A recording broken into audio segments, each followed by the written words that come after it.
Graça e paz, Senhor Jesus Cristo. Aqui quem vos fala, pastor Eusébio Galdino.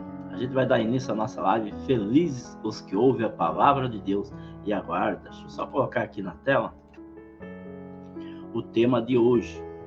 Eu sei que não é um tema fácil, muitas pessoas nem vão querer acompanhar, né? Mas você que está aí iniciando nesta live, fique até o final. Depois deixe Deus falar contigo e depois você tira a sua própria conclusão. Vamos falar de fatos. O tema é: sem Deus somos bestas errantes na terra. Mas como assim, pastor Eusébio? Você precisa ouvir para você poder entender. É um alerta, é uma exortação do Senhor para que a gente endireite os nossos caminhos tortuosos? Sim.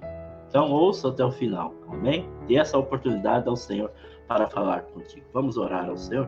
Senhor Deus, mais uma vez colocamos o pastor Eusébio diante do teu altar, da tua presença, para que o vosso Espírito Santo use com poder e graça.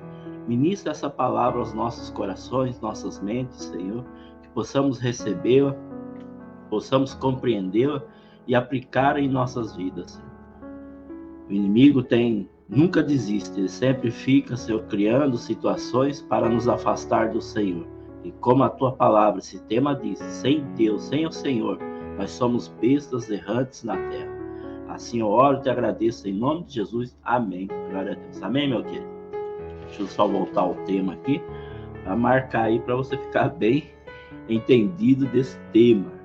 É bíblico, tá certo? Então vamos lá. Hoje te convido a refletir sobre o lado bestial do homem. Você sabia que nós, seres humanos, temos esse lado bestial? Na Bíblia, isto não é novidade, e ao buscarmos o entendimento bíblico, que é o que interessa para a gente, nos é revelado de forma ampla o aspecto desse lado bestial do ser humano. Mas vamos com calma para que possamos compreender tudo isto. Alguns significados do termo besta.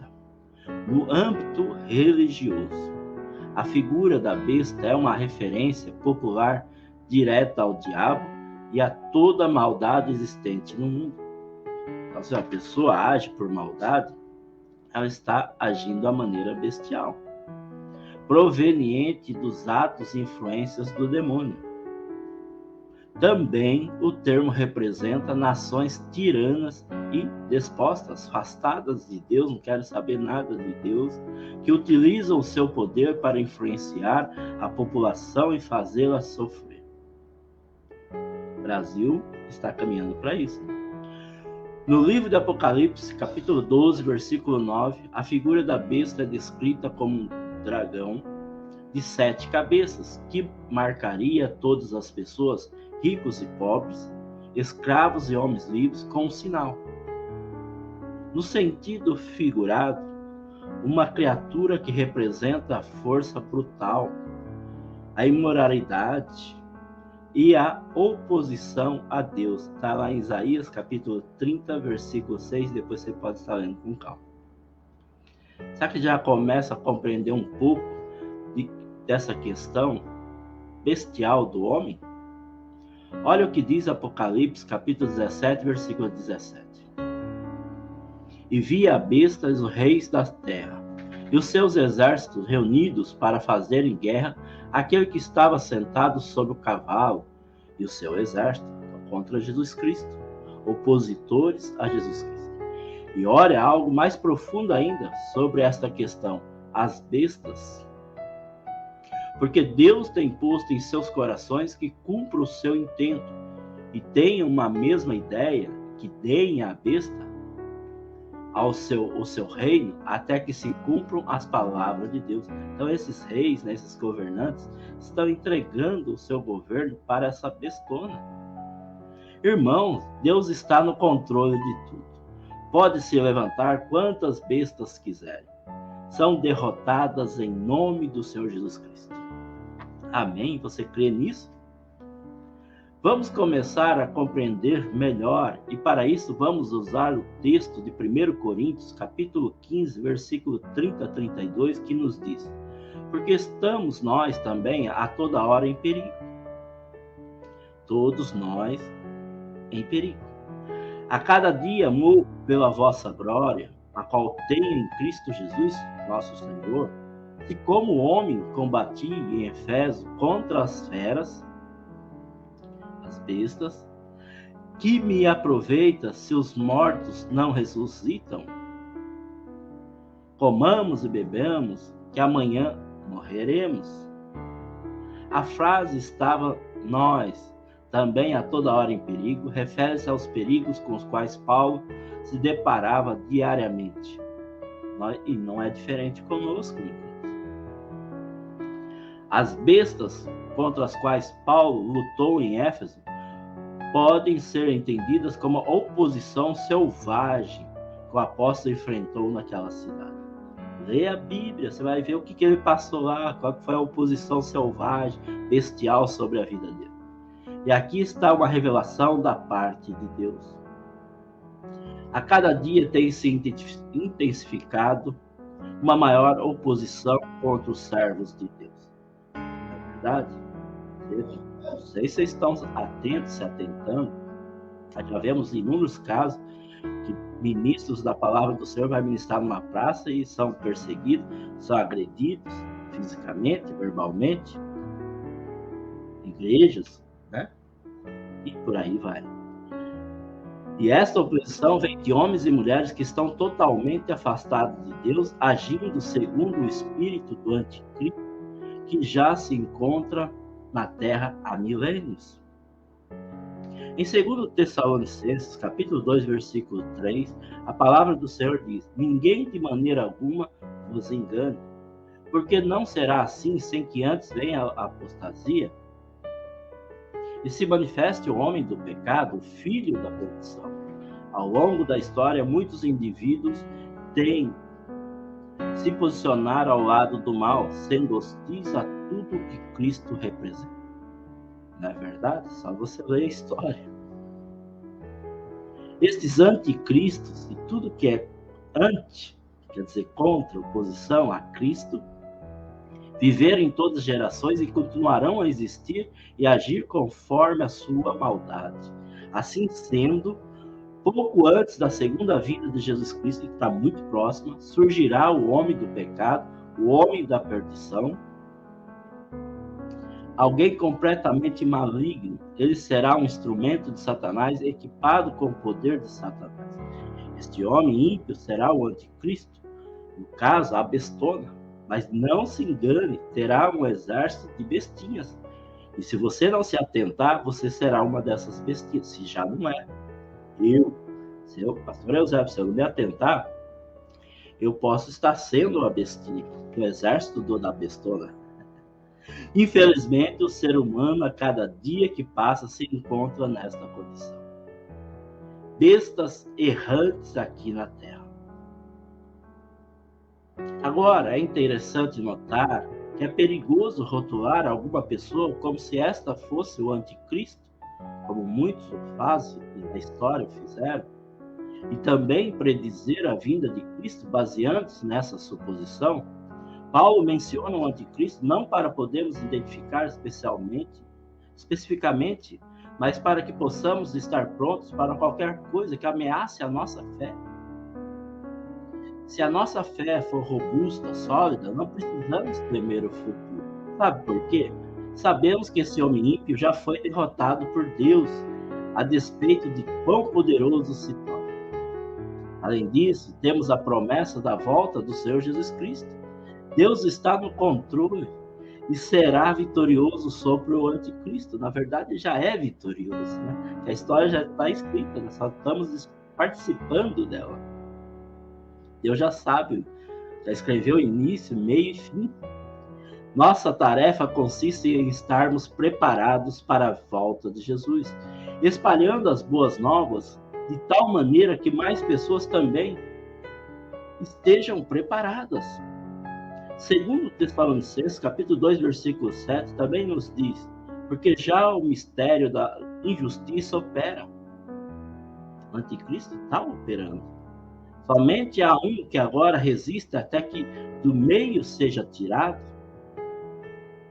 A frase já o mistério da injustiça opera significa que o trabalho que este anticristo fará já está, na verdade, ocorrendo. O mistério significa algo que ninguém pode descobrir, secreto, porém, algo que Deus revelará. A injustiça ou a iniquidade é a força escondida, sutil e subjacente de qual todo pecado emerge. A civilização ainda tem uma certa decência devido à ênfase que é dada à lei, à educação, à ciência e à razão. Você pode ver que cada vez mais as bestas estão criando leis favoráveis ao anticristo, contra Deus, contra os princípios de Deus. E a educação, eles estão sucateando num ponto que as pessoas não têm mais ou em busca. A ciência é contrária, né, na sua maioria, aos princípios bíblicos. Deus prova, deixou na natureza, em todos os aspectos, comprovado da sua existência. Mesmo assim, as pessoas rebate e coloca e fala tanta besteira, e muitas pessoas aceitam essas besteiras. Embora nos sintamos horrorizados pelos atos criminosos, temos, contudo, que perceber o verdadeiro horror, que é a completa ausência da justiça de Deus. E esta ausência por completa sentiremos quando for afastado, que agora resiste. Mas preste muita atenção no que irei dizer.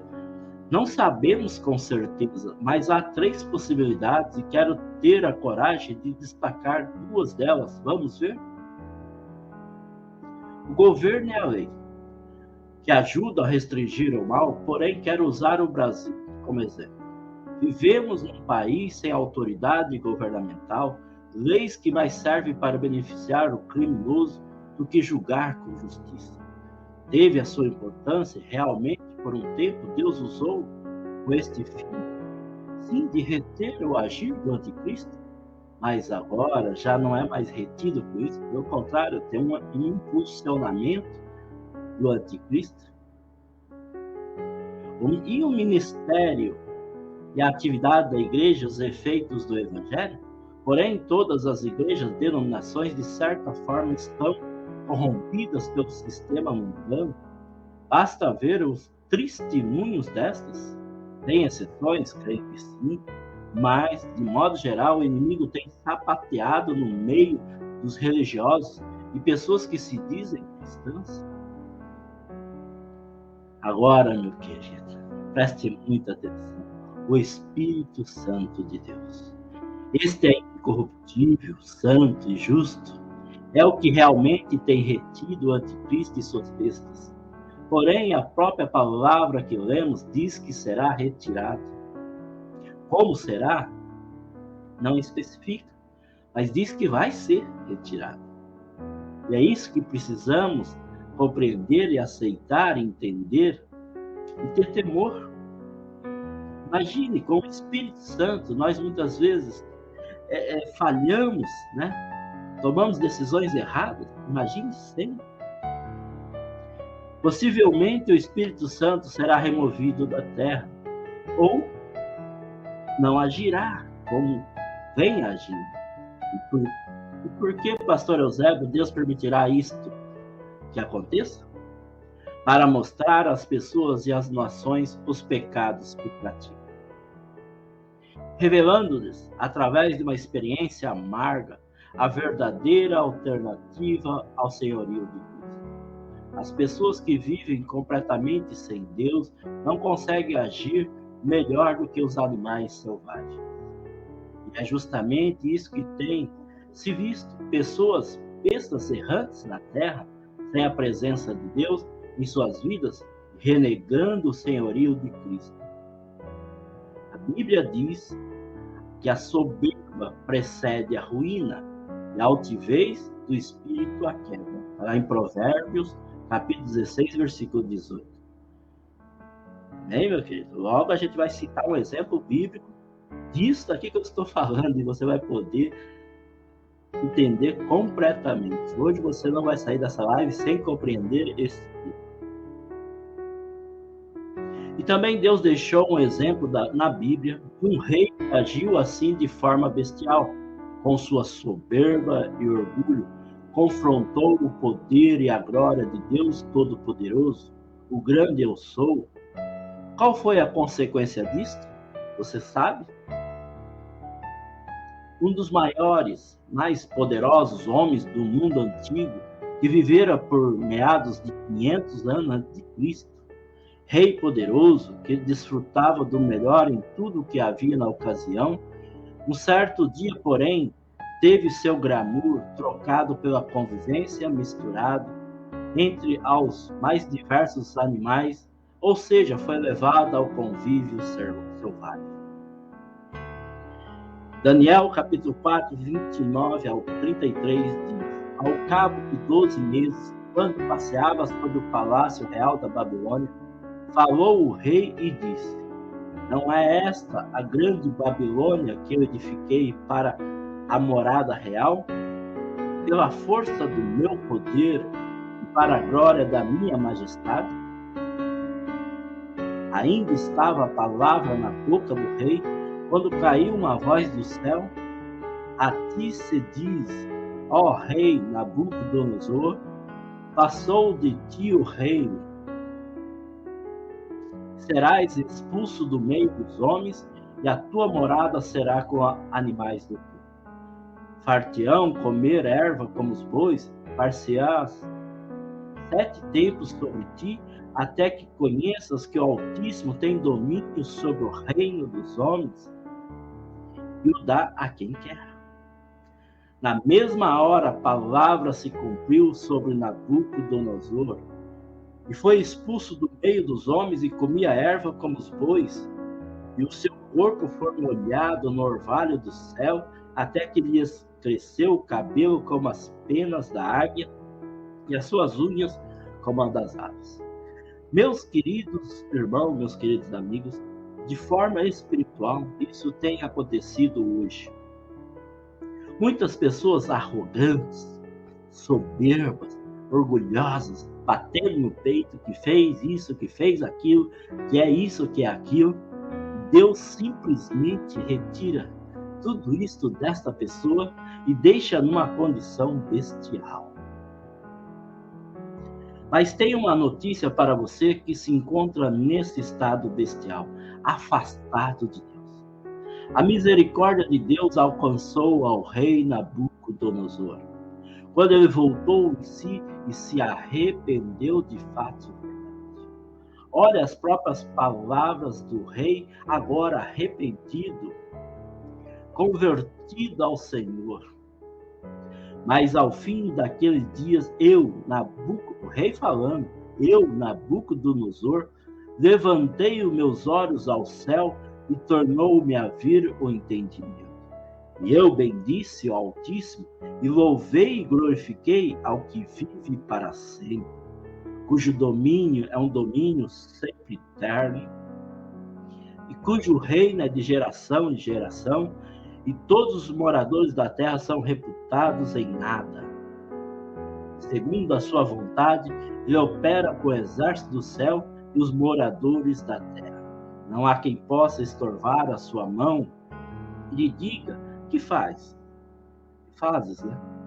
No mesmo tempo, tornou a mim o meu entendimento para a dignidade do meu reino, tornou-me a vir a minha majestade e o meu resplendor. E buscaram-me os meus conselheiros e os meus senhores, e fui restabelecido no meu reino, e a minha glória foi aumentada. Agora, pois, eu, Nabucodonosor, louvo, exalto e glorifico o Rei do céu, porque todas as suas obras são verdade, e os seus caminhos juízo. Pode humilhar aos que andam na soberba.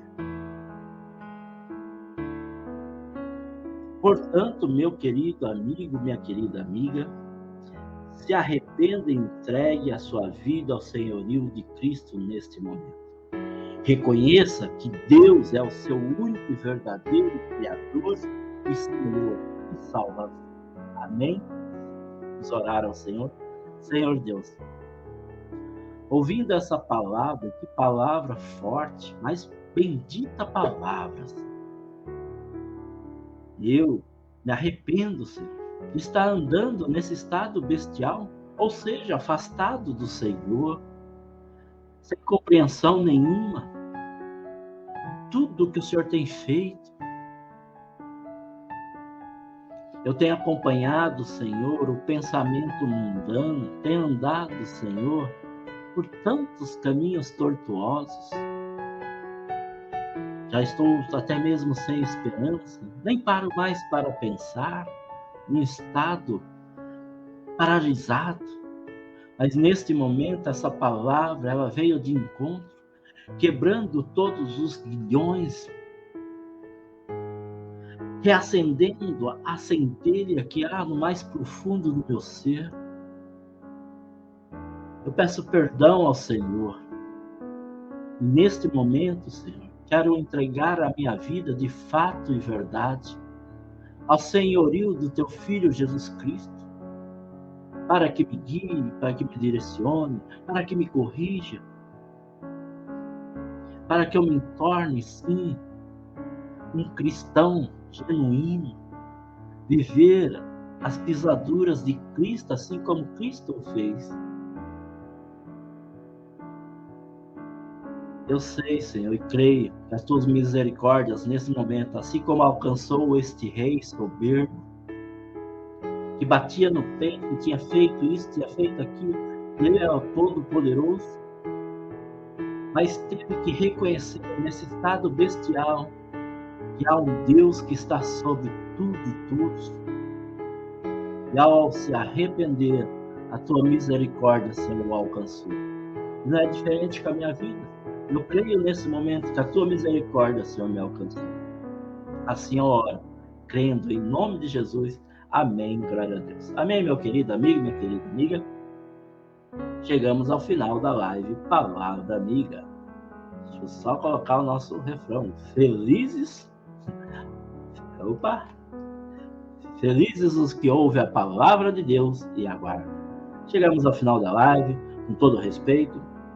Um beijão no seu coração, pastor Eusébio Galdino. Até a próxima. Deus te abençoe. Fica na paz do Senhor. Espera aí, antes de eu encerrar aqui, tenho 2 comentários, deixa eu só compartilhar. Claudiana Pereira de Souza. Bom trabalho, a paz do Senhor. E também ela colocou bom dia, minha querida. Obrigado pela sua participação. Ela tem sempre participado conosco. Deixa os comentários. Faça como ela, meu querido. E se a palavra tocou no seu coração, você concorda comigo de que tem outras pessoas que precisam ouvir essa palavra?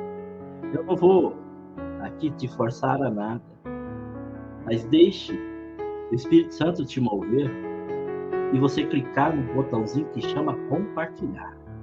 Mais pessoas serão alcançadas em nome de Jesus. Deus te abençoe.